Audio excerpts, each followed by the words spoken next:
college ranks, where, in a move that was anticipated, the SEC has officially invited Texas and Oklahoma to join the conference. SEC presidents voting unanimously to approve the two schools yesterday afternoon. So Texas and OU, as currently scheduled, would begin their SEC membership in 2025. But this is the kind of stuff that moves pretty quickly. And so let's bring in our college football insider extraordinaire. That's Heather Dinich with the very latest here. So now that all these formalities have fallen into place, would we expect this to be until 2025? How quickly could this move along? Well, sources have told me it could happen as soon as 2022, but you have to leave open the possibility it doesn't happen until 2025. And Greeny, I just want to point out there is one more final formality to take place. Oklahoma and Texas have to say, yes, we do accept your invitation, and both of those respective boards of regents are meeting today, so that could happen as soon as today. Now, if they walk away before 2025, they're going to each owe $75 to $80 million if they can't negotiate. Otherwise, they do have to give the Big 12 18 months notice per the conference bylaws.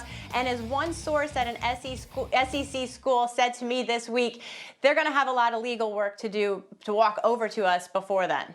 Okay, yeah, and so again, that is the ultimate formality. Yes, like they've requested to move into the conference, and now the conference has unanimously said, yes, we want you, and so now they will just say, okay, terrific. This is sort of like sending a thank you note after you receive a gift. We're all good on that front. So you spoke yesterday with the SEC Commissioner Greg Sankey, who continues to increase the level of authority he has in the sport. What more did he tell you? Well, I spoke with Greg Sankey about the playoff and about his relationship with Bob Bowlsby, the Big 12 commissioner, because those two have worked hand in hand closely over the past 2 years on the CFP's working group that came up with the 12-team playoff proposal. So there's certainly a sense of betrayal from Big 12 Commissioner Bob Bowlsby's side, because he has said publicly the SEC and Oklahoma and Texas have been working on this for months without our knowledge. Greg Sankey told me that he thinks there's a level of respect that is present and will remain going forward, that the two of them can continue to work together on the CFP's management committee. But Greeny, I'm also told that there are mixed reviews. Everyone I've talked to has a different take on how this will impact the late September meeting. Some people think that this is going to delay, not necessarily derail, the approval of a 12-team playoff. The Pac-12 commissioner, George Kliavkoff, told me yesterday it's unfortunately likely to delay approval of a CFP expansion plan.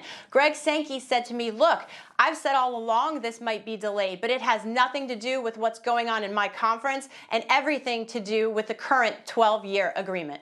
Well, look, it makes a lot of sense, and you think about it. If you're trying to move forward with something with certainty at a time when things are so uncertain and unsettled, I can see where they may be complicated. Sacho, we wanted you in this conversation because you played at Texas. You sort of understand the dynamics of all of this. Well, what do you think of this move? Yeah, as someone who played at Texas, this is obviously good for Texas. We understand that. But I look at the landscape of college football. I look at what's going on with the rest of the Big 12 and even with the distrust. You talk about Sankey and Kliavkoff. There's so much that we don't know, and that's why I believe that this 12-team playoff will, in fact, be delayed. If I'm any other commissioner who's not in the SEC or even really not in the SEC, I'm not really excited about moving forward quickly. I want to evaluate the landscape. I want to see if there are any other secret meetings that have been going on that I didn't know about, and I'm probably going to try to slow this down. So as someone who went to Texas, who understands the dynamic, I understand that Texas will only do what's best for Texas. That makes sense. But the problem is the ripple effects that happen with the rest of college football. Well, what could those ripple effects be? I hear people telling us all the time, Heather, that this is just the beginning, that this will ultimately lead to a new reality in which we have, quote unquote, super conferences, which I suppose the SEC in this circumstance would already be. What are you hearing from people within the sport?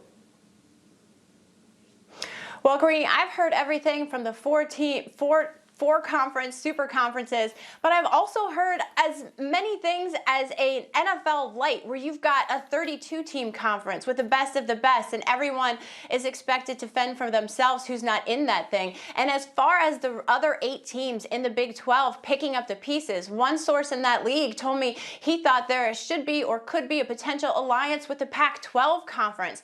I know that the American Athletic Conference wants to be aggressive, but those teams in that league either want to add or they want to go to another Power 5 conference before that happens. Thank you for watching ESPN on YouTube. For live streaming sports and premium content, subscribe to ESPN+.